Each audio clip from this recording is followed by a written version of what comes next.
Boa tarde, investidor. Estamos começando agora aqui mais um Cara a Cara com o Gestor, o programa que você já está acostumado toda quarta-feira, 4 horas da tarde, aqui no canal do YouTube do Modal Mais. E para que você não perca nenhum dos Cara a Cara com o Gestor, um programa, como eu já disse aqui, interessantíssimo, onde você pode fazer perguntas diretamente aqui para o nosso gestor. Se inscreva no nosso canal, curta o nosso canal, compartilha, chama os amigos.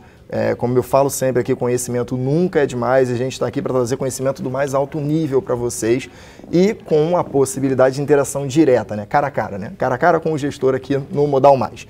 E hoje eu estou aqui com o Marco Mech. Ô Marco, tudo bom? Tudo bom, Vitor. Obrigado pelo convite aí de vir aqui. Que isso, prazer é todo nosso. O Marco, ele é CIO da MZK Investimentos, tá? Mais uma grande gestora presente aqui no na nossa plataforma do Modal Mais. Então, se você tem curiosidade já de conhecer, já de começar a acompanhar, entra lá na sua plataforma, vai na aba de fundos de investimento, pesquisa pelo fundo da MZK, já abre a lâmina e vem para cá sabatinar a gente, que com certeza o Marco está aqui para tirar todas as suas dúvidas sobre o produto, sobre a gestora, sobre o dia a dia, de como eles fazem, como eles cuidam desse dinheiro que você investe aqui no nosso produto. Então, Marco, bom, começando aqui, te agradecer novamente pela presença no nosso programa.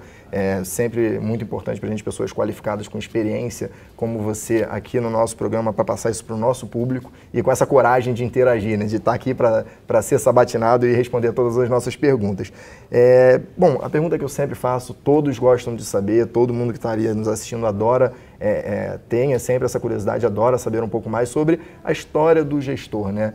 O que você fez ao longo da sua carreira profissional? Você se formou em quê? Quais foram os seus passos antes de chegar à MZK Investimentos? Claro. Então, mais uma vez, obrigado. Obrigado ao Modal, obrigado a todo mundo que está assistindo, é um prazer estar aqui. Falando um pouco do meu histórico, eu fiz, começando da faculdade, eu fiz engenharia de produção. Mas quando eu fiz engenharia, eu já sabia que queria trabalhar com o mercado financeiro. Muitos dos meus amigos da faculdade, eles entraram pensando em ser engenheiros. Uhum. Mas naquela época já, os bancos principalmente, há 25 anos atrás, mais até, os bancos pegavam muita gente de faculdade de engenharia. Então eu fui para engenharia já pensando em trabalhar no mercado financeiro.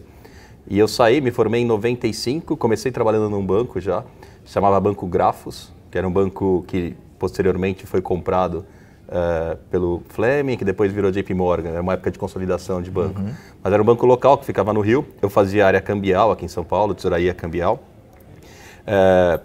Trabalhei 2 anos no Rio também nesse banco, e depois eu voltei para São Paulo para trabalhar no CCF, que era o Crédit Comercial de France, era um banco muito atuante de tesouraria aqui, era bastante conhecido na época, isso na época de 96, 97. Eu fiquei no CCF durante 5 anos, eu era head trader lá, ou seja, dentro da tesouraria do banco eu era responsável por toda a área de trading, de câmbio, juros, opções, parte de derivativos. Depois disso eu fui para o BNP, que era um outro banco francês, o meu chefe do CCF ele foi para lá, me levou junto. Eu fiquei durante 3 anos no BNP também, sendo head trader, responsável pela tesouraria, pela parte de trading da tesouraria. E depois disso eu tive uma passagem pequena por uma gestora, isso nos anos 2000. Nos anos 2000 não tinha muita gestora independente como tem hoje. Sim. Você tinha o Verde, sim, que era muito conhecido, e não tinha mais muita coisa. E esse ex-sócio do Pactual, ele criou uma gestora que chamava Fidúcia. Uhum. E ele me chamou para ser portfólio manager e sócio da Fidúcia. Eu trabalhei lá durante um período pequeno, um ano e meio. Depois disso fui para a HSBC, ali foi onde eu fiz minha carreira durante muito tempo, também dentro da tesouraria do banco, também como responsável pela área de trading, virei diretor da HSBC. Fiquei lá durante 12 anos e saí de lá quando o Bradesco comprou a HSBC.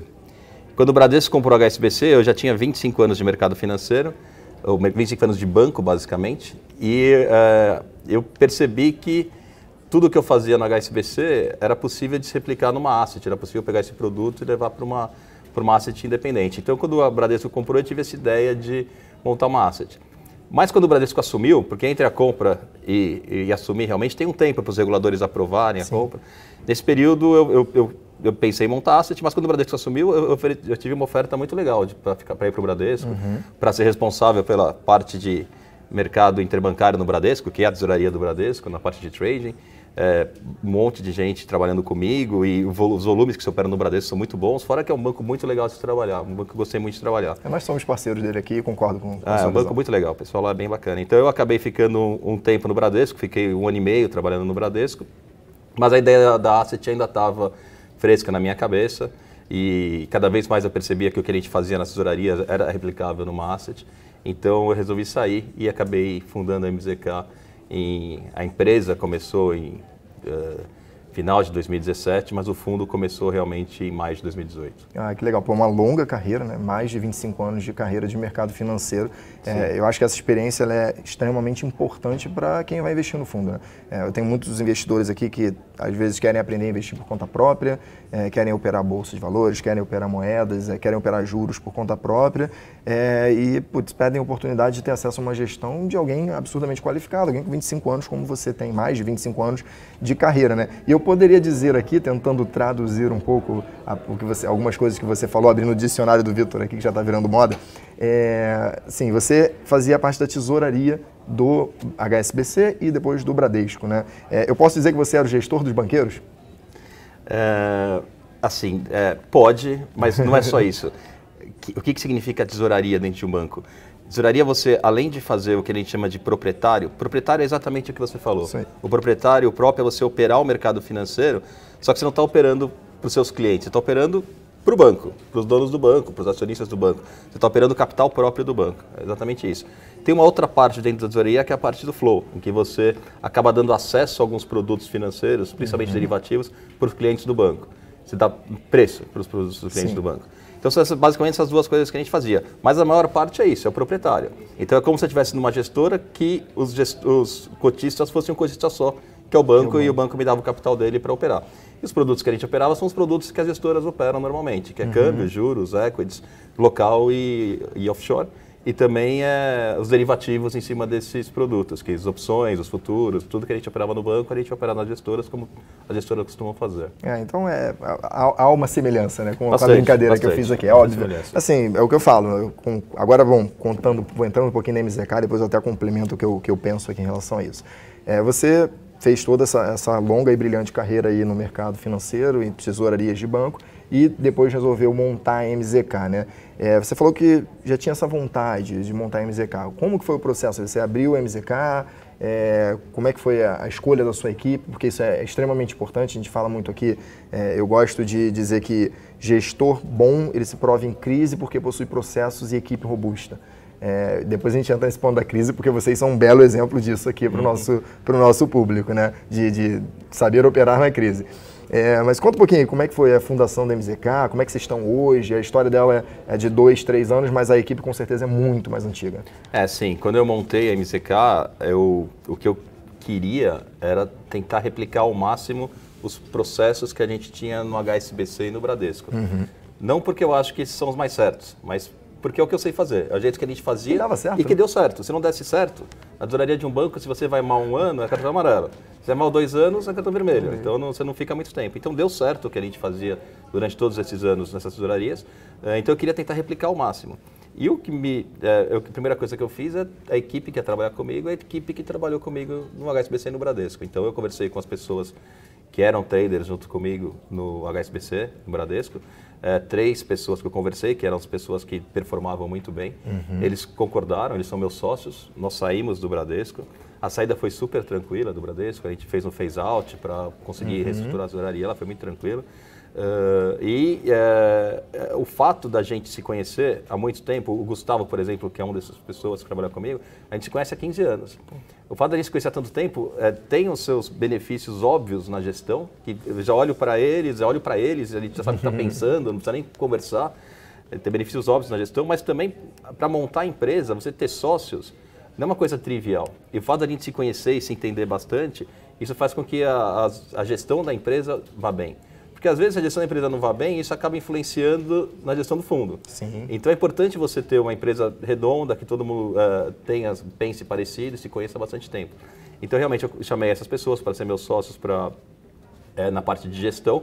Na parte de ex-gestão, eu fui apresentado para o Ronaldo Zanin, que é uma pessoa que tem experiência há muito tempo nisso, e ele me ajudou muito na montagem da empresa, porque eu nunca fui empresário, sempre trabalhei em banco, então me ajudou muito na condução da empresa e o acesso aos distribuidores. Sim. E é isso. E a questão de replicar o que a gente fazia não é só no caso das pessoas, é no caso dos processos também. Sim. No banco, como é que funcionava? A gente era dividido em books. Cada trader tinha seu book. eles levavam um limite de risco, que eu recebia o limite de risco da matriz, passava esse limite para os traders, e eles tinham, dentro do seu book, eles tinham autonomia para operar e fazer um resultado no final do ano. Todo mundo tinha um budget para fazer. Na MZK, a gente começou da mesma maneira. Nós éramos em 4 traders, eu e os outros 3. A gente dividiu o fundo em 4, cada um com 25% do VAR, do fundo, e cada um tem seu próprio maneira de operar, independência para operar, que é uma coisa que é legal, porque isso acaba trazendo descorrelação entre os books. Às vezes eu estou pensando de uma maneira, as outras pessoas estão pensando em outra, não está todo mundo concentrado num ativo só. E se todo mundo conseguir entregar o seu budget ou o lucro pretendido no final do ano, o fundo acaba performando da maneira que a gente espera que performe. A gente espera, dado o budget que cada trader tem, a gente espera entregar uma rentabilidade a longo prazo de CDI mais 5% ao ano com uma vol de 6%. Então esse é o budget que a gente tem trabalhado, que é um budget parecido com o que a gente tinha na tesouraria. Se você conseguir traduzir o mundo de tesouraria para o mundo de asset, é muito parecido com o jeito que a gente trabalhava. Então é isso. Não estou inventando coisa nova porque eu não estou velho o suficiente, eu estou bastante velho para tentar mudar. Experiente, né? Experiente. Eu não sei se tem modelo certo ou errado, acho que não. Cada um tem um modelo. Eu respeito um monte de gestoras, tem por aí que tem um modelo diferente do nosso, que é um modelo mais concentrado, um modelo em que a decisão é de 1 ou 2 pessoas. E acho que os caras fazem muito bem isso, muito bem. O nosso é só diferente, é um pouco diferente do que o mercado tem e é um negócio que, por ser diferente, acaba se adaptando bem numa composição de carteiras, esse tipo de coisa que eu acho que acaba funcionando bem. Não, sem dúvida alguma, até como você falou, assim, você ter 4 gestores ali com o risco dividido entre eles, pensando numa alocação, cada um deles independente do outro, de fato ajuda a melhorar uma coisa que vocês prezam muito, que é a relação risco-retorno do produto, né? Então você consegue ali, por não ter uma única posição, você consegue minimizar as perdas em eventuais cenários ruins, né? Exatamente. Fazendo um paralelo, é como se você fosse um gestor de fundos. Se você tem vários fundos dentro do seu fundo. Outro paralelo também, se você é uma pessoa física com vários fundos dentro da sua carteira. Se você tem fundos descorrelacionados, porém gerando alfa, você tem um risco-retorno muito melhor no seu portfólio. A gente faz isso dentro da empresa, a gente tem pessoas independentes, não é tão descorrelacionado assim, mas a gente pensa em, quando trazer gente nova, ter mais descorrelação entre as caixinhas. O fato de não ser tão descorrelacionado é porque a gente senta para conversar, a gente está na mesma mesa, a gente tem as ideias iguais, tem nossa reunião macro, mas acaba sendo, não é correlação 1, é correlação abaixo de 0,80. Então a gente acaba tendo uma certa descorrelação e acaba gerando mais um risco-retorno melhor. E outro motivo que faz com que a gente busque o retorno ajustado ao risco maior é o fato da gente trabalhar com horizontes mais curtos, com posições menores e com um giro mais rápido dessas posições. Também sem fazer juízo de valor. Tem gente que tem posições concentradas e carrega por muito tempo e que acaba ganhando bastante dinheiro, ganhando resultados absolutos excelentes. No nosso caso, a gente preza por ter posições menores, fazer o giro mais rápido, que isso nos dá até a capacidade de poder, de vez em quando, entrar e sair, sem ter um nível de acerto tão alto. A gente pode ter um nível de acerto menor, porque se eu tiver várias vezes fazendo isso, eu acabo rentabilizando o meu fundo da mesma maneira que os outros gestores. Aí, como eu vejo aqui pelo que você falou, você acaba me colocando um pouquinho numa pequena sinuca de bico, mas eu acho interessantíssimo a gente tocar nesse ponto, né? Você falou de operações de curtíssimo prazo, de curto prazo, que vocês fazem ali uns trades de curto prazo, mas operações de curto prazo, é basicamente isso. 99,99%, brincadeira, tá, gente? Não é esse número, eu tô só brincando aqui para exagerar. Dos gestores olham muito realmente, de fato, posições de longo prazo. Eu imagino que vocês tenham uma visão de longo prazo de cenário, isso é extremamente relevante até para as posições de curto prazo. Mas, assim, o nosso investidor, ele precisa olhar para o fundo de vocês no longo prazo, correto? Como é que essa composição de curtos prazos, digamos assim, sem esse plural de curto prazo é curtos prazos, mas desculpem se eu errei o português. Essa sucessão de resultados de curto prazo, como que ela afeta para você a performance de longo prazo do seu produto? O fato da gente operar olhando horizontes mais curtos, que é o curto prazo, não significa que a gente não faz médio e longo prazo, a gente faz também, mas a gente concentra mais nos horizontes mais curtos, com posições menores. Eu acho que isso é uma característica nossa que a gente trouxe dos bancos, é um book de trading, é isso. Isso não significa dizer que a avaliação que tem que ser feita do nosso fundo tem que ser de curtíssimo prazo. Não, a avaliação tem que ser de longo prazo, porque o fato de eu ter várias posições de curto prazo não significa que eu vou acertar todas elas ao mesmo tempo. Vou acertar, errar, talvez período pequeno, eu vou errar mais do que acertar. E vou ter uma performance que não vai ser tão boa. Mas eu acho assim, o longo prazo é uma soma de curto prazos. Sim. E acertando mais do que erra e fazendo mais trades, a gente consegue, eu acho, quando eu falo de trazer retornos ajustados ao risco melhor, significa assim, talvez eu não seja o fundo que vou dar os grandes retornos absolutos, as grandes porradas, talvez não seja. Eu deixo de lado isso, mas para poder dar também no seu fundo que vai ter os grandes drawdowns, que vai dar as grandes perdas, né? Grandes perdas. Não é isso que a gente espera. A gente espera, com esse modelo de books independentes e de operar de uma maneira mais rápida, entrando e saindo e tendo mais agilidade para fazer, a gente espera ter mais consistência.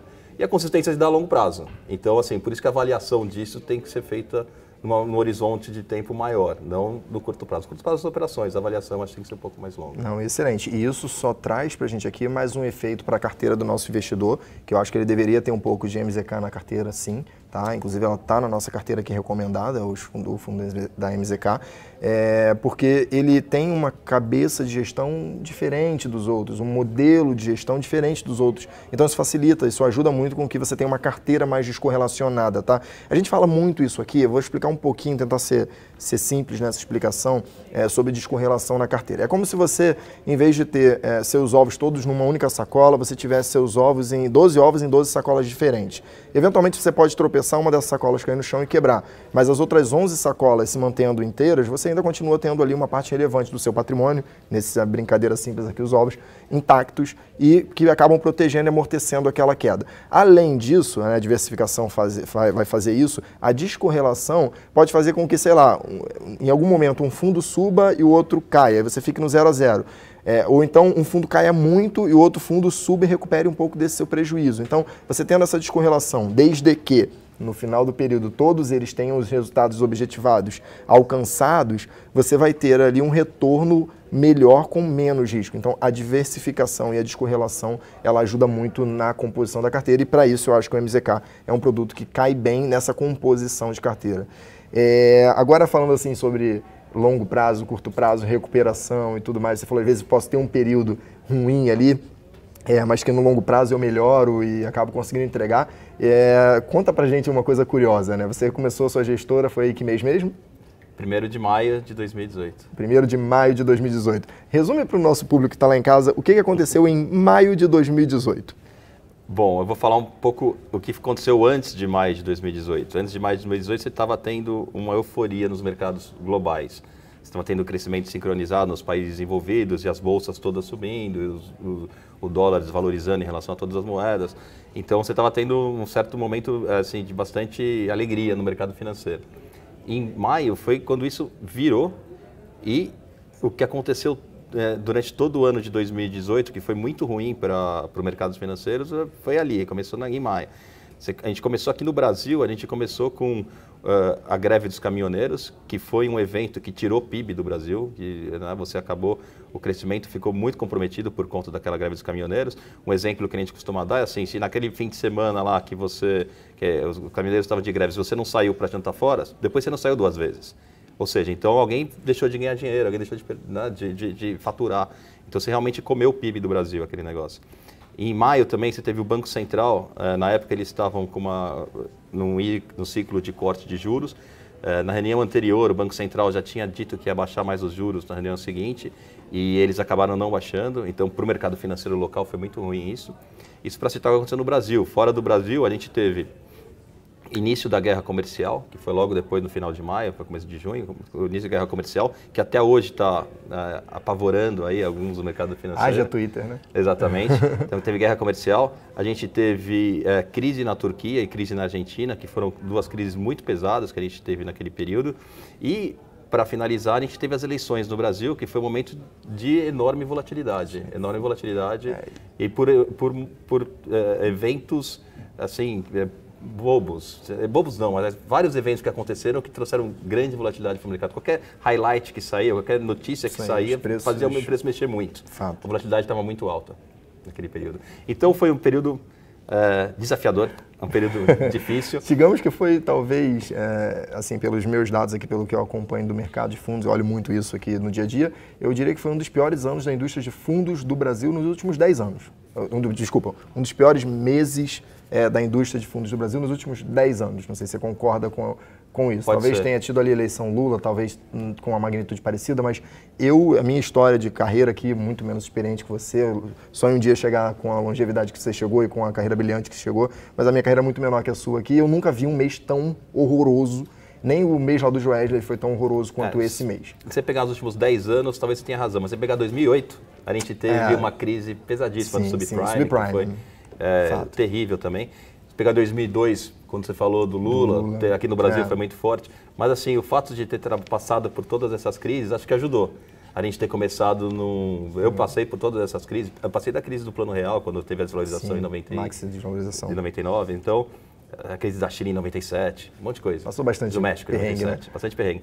Então, isso ajudou bastante quando chegou em maio, para a gente ter calma, para saber que crises virão. E a gente tem que saber surfar não, mas conseguir se proteger durante as crises para poder, quando a crise passar, A crise traz oportunidade, né? Isso aí. Traz oportunidade. Então, para quando a crise estiver passando, você conseguir fazer as alocações de uma maneira bem eficiente. E assim, lá no fundo foi mais ou menos isso. A gente não foi bem, foi o primeiro mês que a gente operou. A gente teve uma rentabilidade negativa de 0,80, que para o primeiro mês nosso não foi muito bom, foi ruim até. Mas se comparar com o que aconteceu no mercado, a gente, no comparativo, até que foi ok. Fundos equivalentes, pelo meu estudo aqui, perderam em torno de 4%. 4%. 4%. A gente perdeu 0,80 e assim, isso eu acho que a gente conseguiu se proteger para depois, quando a gente conseguiu ter um cenário um pouco mais claro, a gente conseguisse ter fôlego, ter posição, para poder colocar posição e poder recuperar tudo isso, que é o que a gente realmente acabou fazendo depois da crise de maio. A gente conseguiu, a partir dali, em junho já a gente recuperou boa parte do resultado, a gente já fez 1% positivo, e depois em setembro em diante a gente conseguiu colocar para frente, até agora a gente está operando bem. Então, para o investidor que está aqui nos assistindo, entra lá na lâmina do fundo, na nossa plataforma, lá entra em fundos, procura o MZK, abre a lâmina, você vai ver um exemplo perfeito de como que um gestor consegue se provar nos momentos de crise. Eu imagino que talvez um investidor menos experiente do que você, naquele momento, tivesse perdido muito mais dinheiro, e talvez até hoje ele estivesse abaixo do benchmark dele, que é o CDI. Então estaria perdendo para o CDI até hoje. Se você olhar lá, o MZK teve um momento de sofrimento devido a esse mês, digamos assim, azar, aconteceu. Você entrou no momento errado no mercado, nesse fundo especificamente, você abriu o fundo nesse momento, mas que com o passar do tempo, olhando a visão de longo prazo, corroborando aqui o que foi dito em relação a olhar o fundo com uma janela maior, você vai ver que o fundo já se recuperou, já está acima do CDI e continua com performances excelentes. Eu sempre falo isso, os bons gestores eles se provam nas crises. Ganhar dinheiro no momento que o mercado inteiro está ganhando dinheiro é relativamente fácil, até pessoas por sorte conseguem ganhar. Mas na crise, que você minimiza as perdas, você consegue ter agilidade e ter a frieza de saber que está líquido e pode aumentar para recuperar mais rápido a perda que você teve, que é inevitável.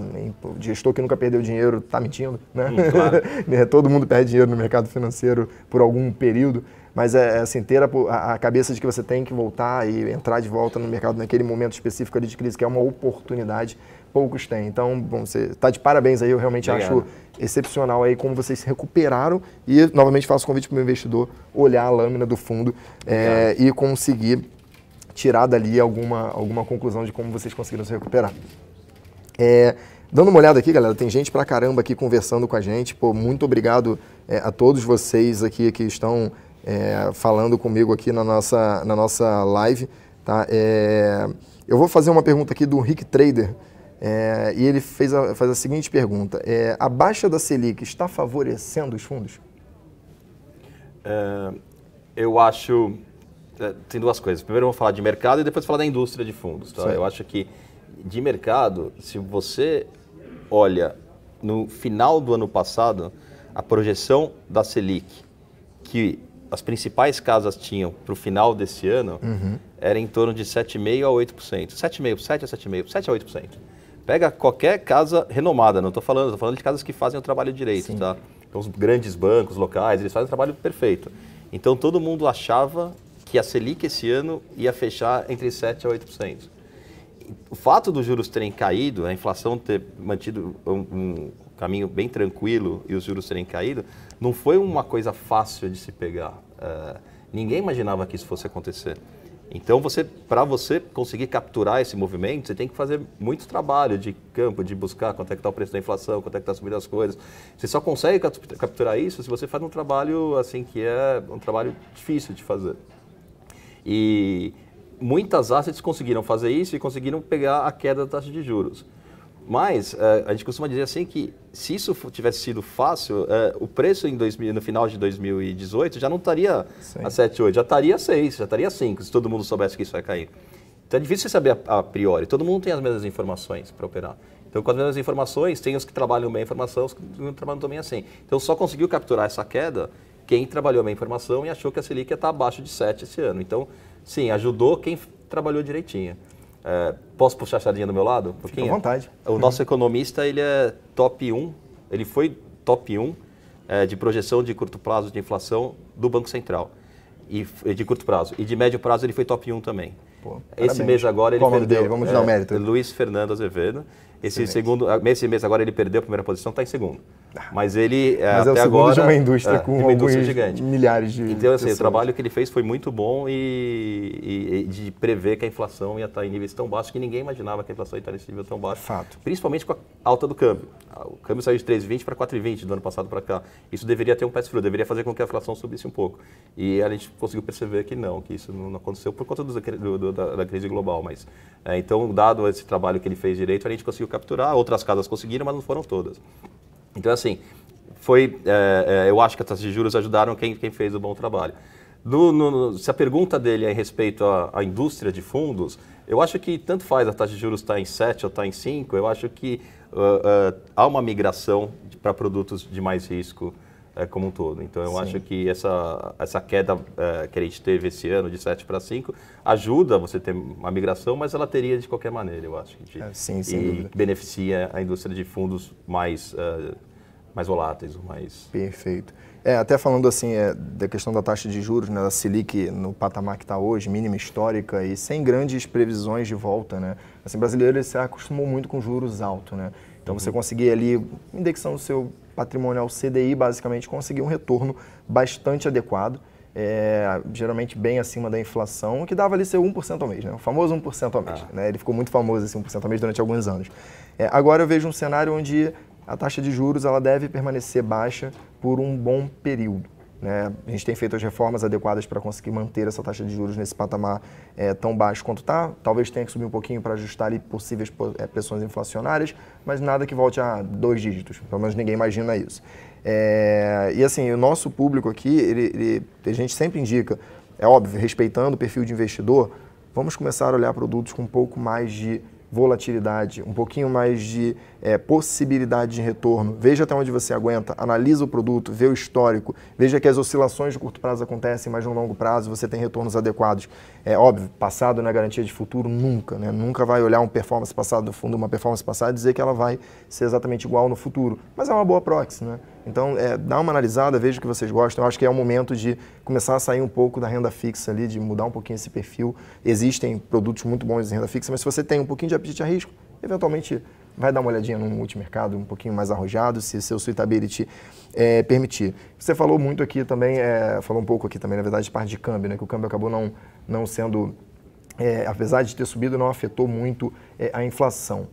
Eu brinco que o câmbio ele existe para ensinar humildade aos economistas, né? Porque a gente acerta a tendência da grande maioria das variáveis, mas o câmbio ele acaba surpreendendo muito o nosso mercado. O que vocês estão achando desse patamar que a gente tem hoje? Como é que está a cabeça de vocês em relação a isso? E vocês operam bastante esse ativo? Como é que vocês fazem esse ativo? Sim, assim, eu diria que a maioria das gestoras que vêm de banco, de tesouraria, operam muito juros e câmbio, porque a gente concentra muitas operações de juros e câmbio em tesouraria. Então a gente opera bastante câmbio. E o HSBC, principalmente, a gente operava bastante, então a gente gosta bastante de operar câmbio. O que eu acho sobre o patamar de câmbio, eu acho que errado era o câmbio a 3,20. Eu acho que a 4,20 faz mais sentido. A 4,20 não, mas talvez um pouco mais base, a 4,10, eu acho que faz mais sentido. Eu acho que o que aconteceu nesse período todo é que você tirou um monte de ineficiência da economia que fez com que o câmbio fosse para o lugar que ele sempre deveria ter estado.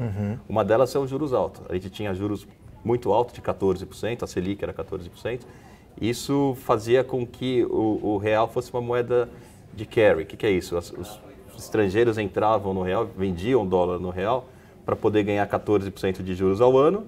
Depois eles pegavam o dólar e mandavam embora. Então era só para ganhar esses juros altos que a gente tinha. Então você tinha muito influxo de capital estrangeiro só para ganhar a taxa de juros, que não era capital produtivo, nada, era só para... E conforme você cai os juros, você deixa de ter esse atrativo. Então esse estrangeiro que entrava para isso, ele saiu. E aí conforme ele vai saindo, vai comprando dólar, o dólar sobe. Esse é um dos motivos. O outro motivo é que a economia como um todo, ela era muito subsidiada pelo governo. O governo participava muito da economia. E ele, com o teto de gastos e esse governo novo, desde a época do Temer, esse subsídio foi sendo tirado. Todas as taxas de juros subsidiadas, esse tipo de coisa, e financiamento de bancos públicos, né? Isso não existe mais. Isso fez com que a economia fosse outra, e o câmbio subiu também por conta disso. Então agora eu acho que ele está no nível que deveria estar. Olhando para frente, o que eu acho? Eu acho que a gente tem, para operar câmbio, a gente costuma olhar 3 fatores. Primeiro, esse de taxa de juros, diferencial de taxa de juros, Sim. que é uma coisa que a gente perdeu, Sim. é o que famoso carry, tá? Não existe mais esse carry de você ficar aqui vendido em dólar e ganhando taxa de juros. Outra coisa é como é que estão os nossos produtos que a gente exporta. Basicamente o Brasil, a gente exporta muito commodities, então tem que ficar olhando o preço de commodities. O preço de commodities sobe, a gente vai exportar mais. Então, quando a gente exporta, entra dólar e aí o dólar cai. E o terceiro é o diferencial de crescimento. Se o Brasil começar a crescer, aí você tem dinheiro entrando para investimento. E aí é um dinheiro bom, não é um dinheiro que vem capturar juros, é um dinheiro que vem para investir. Só que para isso a gente precisa crescer. E eu acho que o crescimento, eu acho que o pano de fundo para o crescimento já está dado. Tem vários fatores que têm mostrado que o Brasil deve voltar a crescer. Talvez não a patamares tão altos, mas pelo menos sair dos patamares que a gente está de 1%. A gente deve ir para 2, 2,5%, talvez 3% em 2021, mas o ano que vem já deve ser alguma coisa em torno de 2,5%. Então, se a gente começar a ter esse crescimento, o câmbio pode valorizar por uma questão de investimento. Então, a moeda deixaria de ser uma moeda de carry, que é o que a gente sempre foi, para uma moeda de investimento e a gente ter alguma valorização. Então, acredito que 4,20 não, mas pode ir para 4, 3,90. Isso é um número que eu acho que funciona para o ano que vem. Para esse ano, eu sou meio cético ainda, porque sazonalmente, como a gente opera a curto prazo, então eu posso falar os próximos 2 meses. Eu sou meio cético, eu acho que sazonalmente novembro e dezembro são meses muito ruins para câmbio. Eu acho que a posição técnica do mercado, ou seja, o mercado está muito vendido em dólar, eu acho, esperando uma sessão onerosa, que tivesse um leilão, que entrasse estrangeiros. Então, isso não aconteceu. Então a posição técnica está ruim. E além disso, são meses sazonalmente ruins. Então eu acho difícil a gente ter uma valorização do câmbio agora. Mas para o ano que vem eu vejo assim, um patamar um pouco melhor. Até porque a economia ela deve voltar a crescer, como você falou, e isso naturalmente vai fazer com que tenha ali uma valorização do real, né? Pô, foi excelente a sua contextualização de por que você acha que o dólar está nesse patamar de hoje. O Marcelo Marx, só não gostei do Marx, né? Mas tudo bem, né? Ele fez um elogio aqui, eu achei interessante repassar. Ele falou, bem pé no chão, gestor, gostei. Tem vários que contam vantagens, mas na hora de entregar, quando o mercado não performa muito bem, ficam para trás. Então, só corroborando aqui, passando elogio à frente, Obrigado. Marcelo. Pô, só não gostei do Marx, cara. Enfim, mas é opinião pessoal, hein, gente, só para deixar bem claro. Assim como eu gostaria de deixar bem claro aqui também, o Marco está falando aqui sobre a questão de mudança de governo, desde a época que o Temer assumiu e tudo mais. A gente está aqui para fazer uma análise técnica, tá? Sem juízo de opinião sobre quem é melhor ou pior, esquerda, direita. Hoje a gente vive num país muito polarizado. Então, eu gostaria de deixar isso aqui bem claro. Nosso objetivo é levar conhecimento e, de fato, tecnicamente, olhando medidas, eu já estou ficando até repetitivo, porque eu falo isso toda a live, olhando medidas que foram aplicadas, como, por exemplo, a reforma da Previdência, reforma trabalhista, outras reformas micro que foram executadas ao longo do tempo, desde que o governo foi alterado de PT para PMDB e agora para o PSL, sem entrar em nomes de pessoas, não é o nosso objetivo. Essas medidas vêm corroborando para que a gente tenha um cenário macroeconômico mais estável no país, pensando em economia e não em política. Política é quase uma previsibilidade, né? Vai brincar aqui com um pouquinho de mandinar, né? Você tem que ter uma bola de cristal para tentar entender política, e não é nossa vontade essa. Eu costumo falar que já é difícil prever o que vai acontecer na economia, é muito difícil. O que vai acontecer na política é quase impossível. Então, quando a gente chega naquele período de mercado que tem que tentar entender o que vai acontecer com a política, nossa, esse é o período que eu preciso ficar fora, porque é muito difícil. Que foi durante as eleições do ano passado. As eleições do ano passado foram momentos duros, né? Assim, até aquele momento ali da facada no Bolsonaro, o mercado estava muito incerto, né? A gente tinha grandes incertezas.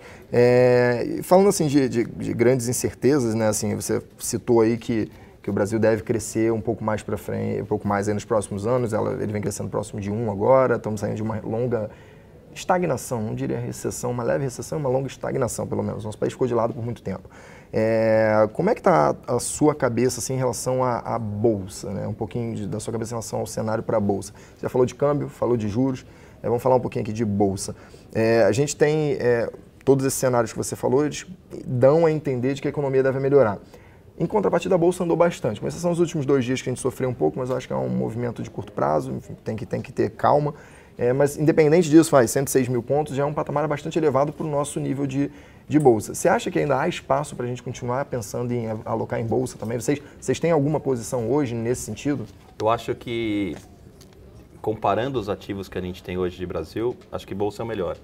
Porque, como eu disse, o câmbio, para esses próximos 2 meses, eu não acredito numa valorização. Então, e acho um pouco arriscado ficar comprado a patamares tão altos, porque você corre o risco ainda de uma intervenção do Banco Central. Então, acho que o câmbio não está tão legal agora. Os juros, eles fecharam muito esse ano, mas eles chegaram a patamares que a gente nunca viu. A gente nunca viu uma Selic a 5, nem a 4,5, que vai ser onde o Banco Central vai colocar na próxima reunião. Então, eu acho que o mercado já comeu muito esse prêmio da curva também. Acho que está perigoso entrar nos juros nesse patamar. A Bolsa, apesar dela ter subido bastante já esse ano passado, se você pegar patamares históricos de Bolsa em dólar, o fato do dólar ter subido muito faz com que a Bolsa aqui fique barata em dólar. Você pega os valores delas em dólar, ela está 60% do que ela já teve na máxima. Então, ela tem 40% de subir para estar na máxima de 2010, 2011. O que está acontecendo, eu acho, é que o fluxo para a Bolsa está vindo de locais, principalmente por conta da queda da taxa de juros. Eu acho que esse fluxo de pessoas saindo da renda fixa está indo muito para fundos long only e para a Bolsa em si, para ações em si. Então, isso tem sustentado a Bolsa em patamares altos para locais. Mas o estrangeiro não entrou ainda. Por que o estrangeiro não entrou? Não entrou porque você tem toda essa questão de crescimento global, que foi todo o tema desse ano, que estava caindo, crescimento global. Agora que parece que isso deu uma estabilizada, você teve esses dias a Bolsa piorando, muito por conta do que está acontecendo na América Latina, com o que está acontecendo com o Chile, com a Bolívia, com o que aconteceu com a Argentina. Então, o estrangeiro fica fora ainda para ver. E o que o estrangeiro fica preocupado é com, como são questões políticas que estão acontecendo nesse país, ele fica preocupado com o que está acontecendo com a política no Brasil. Depois dos últimos acontecimentos, se o que aconteceu lá pode acontecer aqui, essas greves, esses tumultos, se pode acontecer aqui também, dado que o Brasil tem estado meio polarizado. Mas eu quero dizer que a gente fez lá, a gente olhou qual que é a corrente de comércio do Brasil com o Chile, com a Argentina e com a Bolívia. Isso representa menos que 5%, 7%, a soma disso dá um pouco mais de 5%. Da corrente externa de comércio do Brasil. Ou seja, o Brasil não deveria ser influenciado por conta desses países. Não deveria. O que eu acho só é que quando acontece isso, os estrangeiros colocam tudo num balaio só. Acontece, os caras que operam sul da Ásia, os caras que operam sul da África, operam Europa, a parte mais pobre da Europa, e operam a América do Sul. Isso é emerging market. A América do Sul é uma coisa só. Mas em algum momento, quando o mundo começar a voltar, a crescer um pouco, a embicar para cima, eu acho que vai ter demanda por mercados emergentes, e quando você separar os mercados, o Brasil está numa situação muito melhor do que já teve. Situação fiscal, parte de juros, controle de inflação, cambial, em todos os pontos o Brasil está melhorando muito. Então, eu acho que vai vir fluxo para a Bolsa, sim, porque em dólar ela está barata. E se você parar para olhar os outros países emergentes que tem ao lado do Brasil, até, 2, 3 semanas atrás eu falava que, por exemplo, o Chile estava super organizado, mas tinha um mercado pequeno. O Chile já meio deu uma desorganizada agora recentemente com toda essa crise que a gente tem visto por lá. Mas tirando o Chile aí, que era uma brincadeira que eu sempre fazia, você tem ali uma série de outros países que ou estão com graves problemas institucionais ou estão dando guinadas mais populistas, né? E o Brasil, de fato, ele hoje está fazendo o dever de casa, com medidas macroeconômicas, políticas fiscais de austeridade, e talvez esteja pronto realmente para dar certo, né? Pela primeira vez, a gente sempre deu certo com chance de dar errado, né? O Brasil sempre viveu isso. Não, agora vai, mas pode dar errado. Agora a gente está numa situação que a gente está de lado, não diria mais está dando errado, mas com chance de dar certo, né? Eu acho que o investidor, a hora que ele começar a segregar, tirar países emergentes de uma única sacola e começar a olhar individualmente cada caso. O Brasil tem um grande mercado consumidor, é um país de mais de 200 milhões de habitantes, com território extenso, com grandes gargalos para investimentos. Eu acho que a gente realmente tem um potencial de ver o Brasil andando aí bem e crescendo por um longo período de tempo. Não sei se você concorda. Não concordo. Acho que não vai ser algo sazonal de novo, né? Não, eu espero que não. Espero que não seja voo de galinha, acho que não vai ser. Não vamos ver mais o Cristo voando e dando voltinha de novo, não. Acho que não. Eu acho que também não vai ser grandes números de crescimento nos primeiros anos, não vai, mas vai ser com consistência. Eu acho que isso é importante. E a gente tem visto alguns dados de créditos já muito bom, que isso corrobora o que a gente está falando. Claro. Emissão de debêntures no mercado secundário, acho que de mercado de capitais, acho que isso corrobora o que a gente está falando também. Acho que tudo isso faz com que em algum momento a gente vai conseguir ver o investimento crescendo um pouquinho e aí o crescimento vem. Perfeito. É importante. Não, Marco. Bom, cara, é isso. Assim, já está quase 45 minutos aqui nessa live já com o nosso público. O Marcelo Marques até brincou de volta, que eu fiquei brincando ele do Marx aqui, então eu brinquei com ele brincou comigo, vou contar ao vivo aqui também. Ele até falou, sobre o Marx, foi um grande pensador. É para ser estudado e sabe que...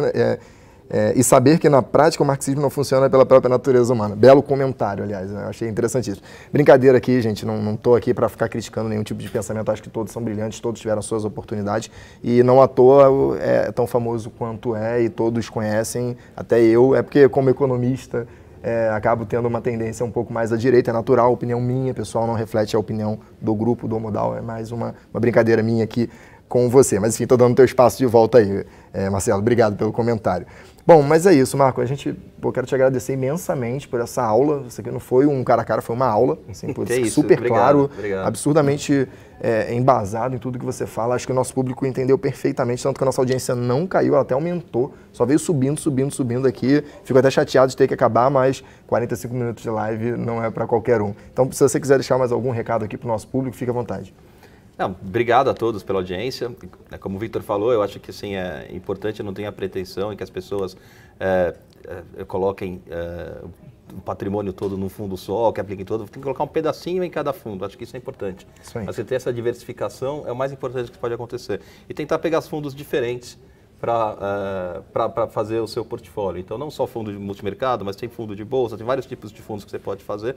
E mesmo dentro do mundo de multimercados, eu gostaria que fosse apenas uma parte do seu portfólio de multimercados para compor um fundo de uma maneira que você tenha um risco-retorno melhor. Perfeito, Marco. Bom, então eu gostaria de também agradecer você que está aí em casa, avisar que semana que vem, infelizmente, devido ao feriado, não teremos o cara a cara com o gestor, mas na semana seguinte eu estou aqui de volta, a gente vai fazer um cara a cara com o gestor especial Black Week, então fique atento aí, vai ter novidade, vai ter coisa bem legal na nossa semana aqui de Black Week. A gente está preparando excelentes ofertas para você, como o mercado inteiro não tem. Tá? Vai ser a melhor semana de Black Week do mercado financeiro, eu garanto para vocês aqui. Então aguardo vocês aqui daqui a 2 semanas, na quarta-feira do dia, se não me engano, 26.